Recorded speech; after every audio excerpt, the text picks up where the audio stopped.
was saying, I follow someone on Instagram called Straw Bale Gardens in Australia, and they recommended this doubling up bale idea, which I never thought of. Before, we always did a single row.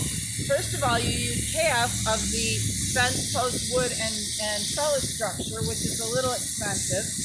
Second of all, when we tried to stake between those two, there was never enough surface on the bales to properly post in the stakes, and they would tip over. That won't happen this year, so we're pretty excited about the new method. So for fertilizing, we like to use organic fertilizer, which is a little expensive, but we like thinking that we're not putting any chemicals in our bodies by using this. So we use Narrated fertilizer. We buy 35-pound bags, and a little windy here, guys. For each bale, it takes 3 cups to fertilize, and then you water it into saturation. So you can see the difference between this bale, where a lot of the fertilizer has already gone down inside of the straw, and the other bale on the other side, where it hasn't started soaking in yet. So you fertilize each bale, and you water it in thoroughly on days 1, 3, and 5.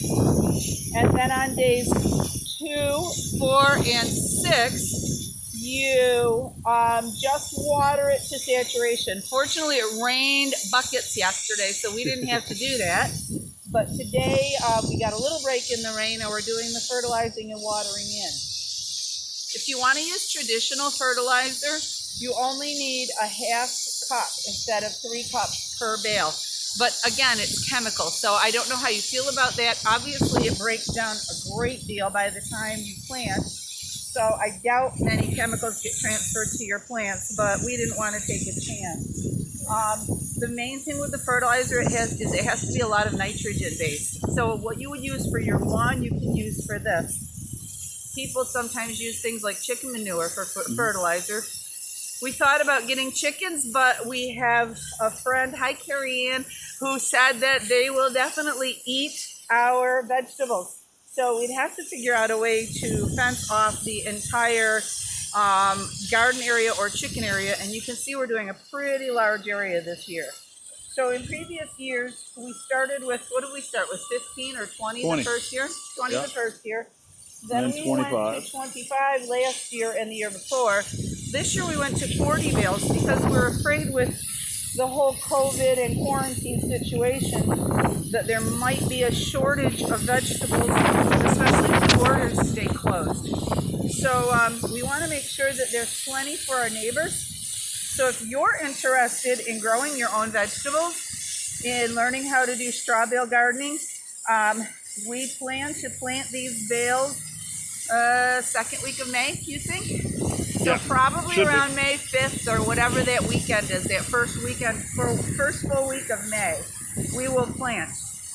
We can do that because these trellises, these 2 wires hold plastic. We get thick plastic and put it over the bales, and it becomes a greenhouse on the inside. Because as AJ said, the bales heat up, and then they produce not only compost on the inside, but they basically make their own little greenhouses inside of that plastic. So you can have tomatoes until November. We always have tomatoes until November. You can grow, your growing season is extended on both ends, and you just get bigger and healthier plants and crops. So that's all about the setup. Oh, and we went through what? Day 6. So 1, 3, and 5, you do this Narrated. Day 7, you do half as much. You do either a 1/4 cup of traditional or a 1.5 cups of organic fertilizer. Day 9, you also do that, and in between, again, just water. Days 10 and 11, you just water, and day 12, you put on something called garden tone that we use for the organic. Again, you can use a traditional product, but the important thing is to not only have nitrogen, but add potassium at that point, so that you really get a rich loamy inside to the bales. When it comes time to plant, we will video again, and that'll be about 3 weeks from now, 2 to 3 weeks from now. We'll show you what it looks like when it's ready. It starts making mushrooms. A lot of mushrooms will grow, believe it or not. The spores are everywhere. We'll show some of that too. Right, mushrooms will grow, and then you'll know that it's bales. However, you have to check. We check this by sticking our hand down inside of that point because it gets nice and loose and it's just muddy down in there. If it feels warm to the touch, it's probably too warm for your plant. Right. So you have to wait. There's a book that I use. It's called Straw Bale Gardens Complete, and there's a second edition. It's by Joel Karsten. I highly recommend it. He sells it on Amazon, and it tells you all of the details of everything you need to know. But when we post this video, I will put a table in the comments, a PDF in the comments with a table that tells you at least how much fertilizer to use. But there are so many more tips in Karsten's book that I would highly recommend it. Yep. So that's it for me. Cool. You go talk about some other stuff. I'll go talk about a couple of other things here. Just so you guys know, the trellises are basically made of 2x6s. I use pressure treated just because they're out in the elements all the time. I leave them up during the winter time. Usually don't have any problem with that at all. The wire here that is used is basically, it's the same wire for doing rebar on concrete. You could buy it for like, I bought it for like, I think $8 or $10 for a 400-foot roll of it. And I think I bought that, I bought it a year ago, and I still have some left over. So what we do, the posts here, these are T-posts for doing fencing. You can buy these, you can get them usually at Garden Tractor Supplies. We get them around here. These are normally 7 feet tall. That's the highest that you can get them, at least around here anyway. And then what you do is you just drive them in at the end of each row, here. You drive them down into the ground, and you put your 2x6 on top. And how I do it is I just make a notch in the end of my 2x4. It's like a little slot. You'll see it does on both ends. You can then drive the 2x6, excuse me, down onto the post. Drill a hole here, about roughly 6 to 8 inches away, give or take, and then just run when your wire through that, tie it up, and that pulls the post together, and that basically creates your trellis. And then you just put your wires up. You come up usually about a foot or so off the bale, and then about every 16, 18 inches, and then 2 across the top for your plastic. That's about it.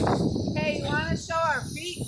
Oh yeah. Listen, you need waterproof boots for this. I am standing in the puddle here. Lynette and the kids got me these boots this year, thank goodness, because the first day I did not have those. They got them for my birthday. Yes, I had a birthday in quarantine. I do not feel sorry for myself, so I'm good.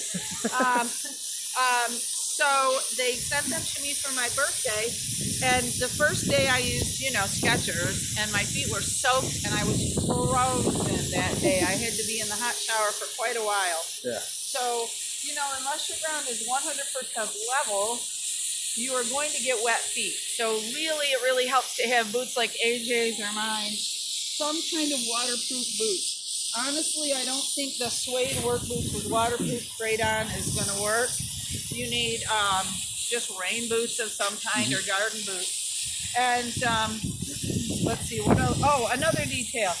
If you don't have dirt, if you have a concrete patio out back, then you can skip the garden fabric because you won't get any weeds. And you can skip the wire because chipmunks and moles and all of that won't be able to get up underneath from the concrete. You can definitely do these bales on any surface. Yes. There are pictures in Karsten's book of people doing them on Brooklyn balconies. So any surface you can do these bales. There will be a lot of water runoff though, so please be aware of that. Right. But it's a great place if you don't have any green space. You don't need it to do this gardening. And another thing you don't need to do is soil testing because you're making perfect soil conditions inside of the bales. We're making it as we speak.